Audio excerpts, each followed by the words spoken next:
Bis repetita, encore des difficultés pour faire le plein, même si, selon le gouvernement, plus de 80% des stations-service fonctionnent normalement. Oui, mais il y a les autres qui connaissent des difficultés d'approvisionnement liées à la grève de la CGT dans les raffineries. Elisabeth Borne en appelle à la responsabilité des syndicats et des groupes pétroliers pour mettre fin à cette crise.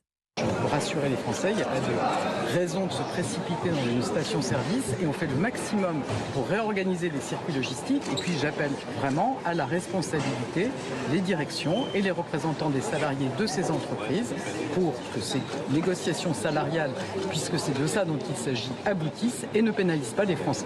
La première ministre Elisabeth Borne à Bordeaux, message pas franchement reçu par la CGT. Thierry Defrene est secrétaire général du syndicat chez Total Énergie Europe. Il renvoie la balle à la direction. J'ai du mal à comprendre en fait cette déclaration de la première ministre, puisque en fait il faudrait qu'on l'avertisse qu'il n'y a pas de négociation ouverte chez Total Énergie. La direction de Total Énergie se mure derrière un silence. On n'a eu aucun contact avec elle depuis le début de cette grève. Évidemment que pour nous, on demande l'ouverture de négociations pour des mesures de rattrapage suite à l'inflation de 2022. On a tout mis en œuvre, que ce soit des courriers à la direction, des tracts pour montrer le mécontentement des salariés. On a tout fait au sein de l'entreprise pour montrer le mécontentement des salariés. Mais à un moment, quand on n'est pas entendu, mais moi, je ne connais pas d'autres moyens en France que l'exercice du droit de grève pour faire voir son mécontentement. Évidemment, on peut comprendre des professionnels qui sont en manque de carburant, qui se retournent contre les grévistes.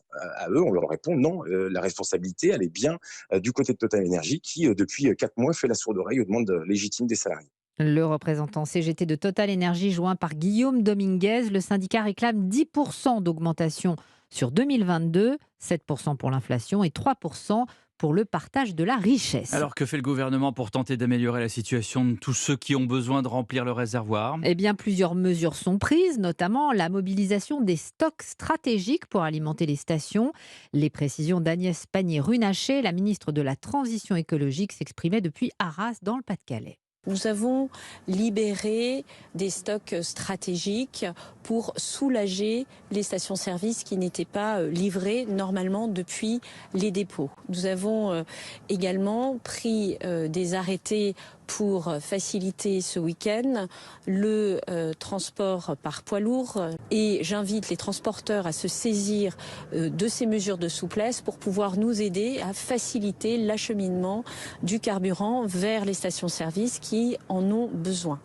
Nous avons également mis en place des acheminements de carburant depuis la Belgique et par bateau qui arrivent à Rouen et qui remontent depuis Rouen. Il est important que chacun fasse son plein, mais normalement, et que nous puissions comme ça continuer à remettre de la sérénité sur ces approvisionnements qui touchent des points très localisés à cette heure. La ministre de la Transition écologique. Bon courage, bien sûr, si en nous écoutant, vous patientez devant une station. Bon, le